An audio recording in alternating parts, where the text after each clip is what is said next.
안녕하세요. 장검중학교 3학년 학생들. 오늘 수업에서는 지난 시간에 배웠던 가보을미 개혁 내용을 마무리 짓고요. 시간의 여유가 되면 새로운 근대 개혁 운동을 좀 알아보려고 하는데요. 자, 지난 시간에 우리가 가보 개혁과 을미 개혁 진행되는 흐름을 전체적으로 살펴보고 그 개혁들 중 가장 간단하고 쉬운 을미 개혁의 주요 내용에 대해 살펴봤습니다. 그러면서 선생님이 가능하면 여기 빈칸 내에 교과서에 설명 잘 나와 있으니까 한번 적어보시라 라고 얘기를 했는데 적어온 사람이 몇 명일까요?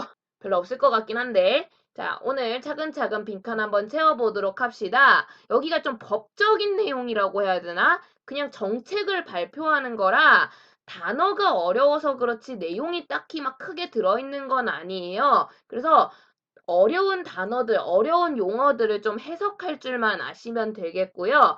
우리 1차 가보개혁과 2차 가보개혁 내용 보시면 추진했던 인물에도 약간 차이가 있었고요.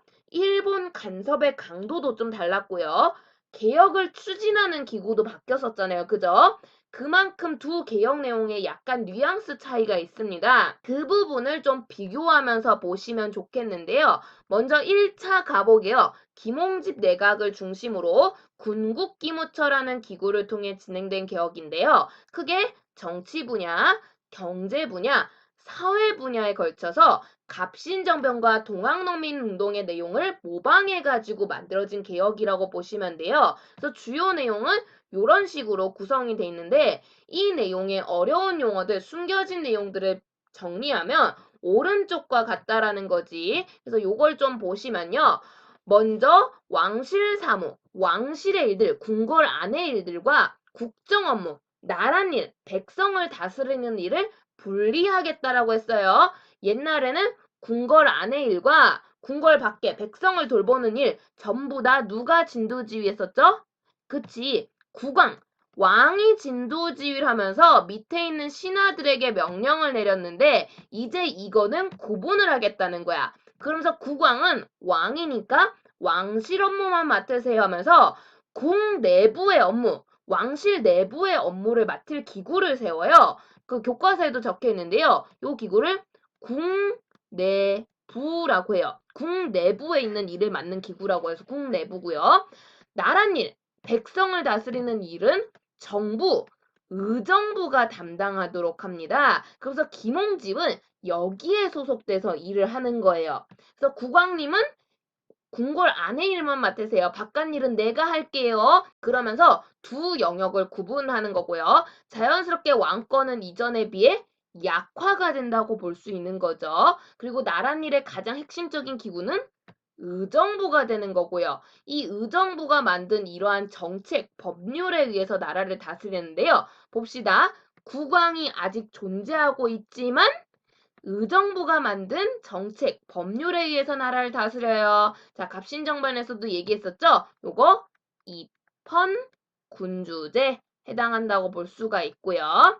자, 동시에 과거제를 폐지한다. 명시를 했어요. 갑신정변처럼 애매모호하게가 아니라 법적으로 완벽하게 과거라는 제도, 이제 이 제도가 정상적이지 않다라는 거지. 너무 신분과 문벌을 따져 이 제도를 없애는 것이고 확실하게 실력, 능력에 따른 인재를 등용하겠다라는 정치적 변화라고 볼 수 있겠습니다. 그래서 실력에 따라 관리를 등용하면 이 관리들이 의정부에 소속돼서 나랏일을 보는 거죠. 입헌군주제에 따라 이런 정치 변화가 있고요. 자, 이러한 정치 변화를 제대로 운영하려면 뭐니 해도 돈 관리 최고네요. 경제 분야의 변화가 필요한데요. 자, 이 경제 분야. 일단 돈을 원활하게 잘 관리를 해야 돼요. 그러려면 재정은 여러 군데서 나눠서 관리하는 게 아니라 한 곳에서 관리하는 게 좋겠다라는 거고요. 선생님이 그걸 예전에 재정 일원화라는 용어로 설명을 했었는데요. 자, 이 재정 일원화. 한 곳에서 관리해요. 적혀 있죠. 어디에서? 탁지아문이란 기구에서 새로 만든 거예요. 재정을 관리하는 기구. 탁지아문을 중심으로 재정은 한 곳에서 관리하되 이 재정의 핵심이 되는 기준, 돈은 은을 중심으로 만들겠다는 거야. 화폐의 기준, 경제의 기준을 은으로 설정을 하고요. 그러면서 동전들도 옛날 같은 엽전, 그래가지고 약간 10원짜리 느낌으로 만들었잖아요. 이제는 은으로 동전을 만드는 거야. 은화라고 해요. 은으로 만들어진 화폐, 은화를 발행을 한다라는 거고요. 이렇게 은화를 발행하게 되니까 조세, 세금 역시도 급납하, 돈으로서 징수를 하겠다는 거야. 화폐로서 징수를 하겠다는 거예요. 예전에는 우리가 뭘로도 막 세금 걷었는데 쌀이라든가 군포, 옷감이라든가 이런 걸로도 징수했는데 이제는 그렇게 하지 않겠다는 거지. 전 지역에 걸쳐 화폐로 징수하는 거고요.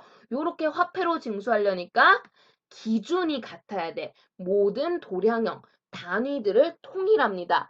예컨대 어떤 동네는 30cm가 요만큼이고 어떤 동네는 30cm가 요만큼이면 땅 크기라든가 이 사람이 가지고 있는 재산의 양이라든가 요런 것들 기준이 바뀔 수가 있거든. 그러면 돈으로 거둘 때 문제가 생길 수 있잖아요. 그죠? 그래서 30cm, 1cm는 공통으로 요만큼, 1kg는 요만큼 기준을 잡아서 통일을 하는 거예요. 이런 걸 도량형 통일 이렇게 부르는 거고요. 자, 경제적으로 그래서 큰 변화가 나타납니다. 이게 되게 가보개혁에선 커요. 많은 변화가 있고요.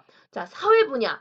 동학농민운동의 요청을 엄청나게 받아들여 주게 됩니다. 그 첫 번째가 신분제 폐지가 되겠어요. 봉건적인 낡은 신분제도를 법적으로 완벽하게 폐지를 했다라는 건데요.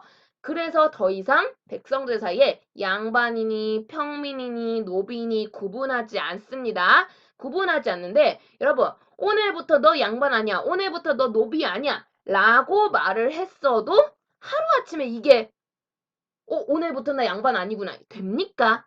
쉽지 않겠죠? 자, 그래서 법적으로는 신분제도 사라졌는데요. 사회적으로 노비 자식 주제, 우린 양반이야. 이러한 의식들은 아직 남아있었다라는 거고요. 요게 나중에 일제강점기로 가면 좀 운동하고 연결이 돼요. 그래서 좀 기억을 해주시면 좋겠습니다. 법적으로는 갑오개혁 때 신분제도가 사라졌다라는 거.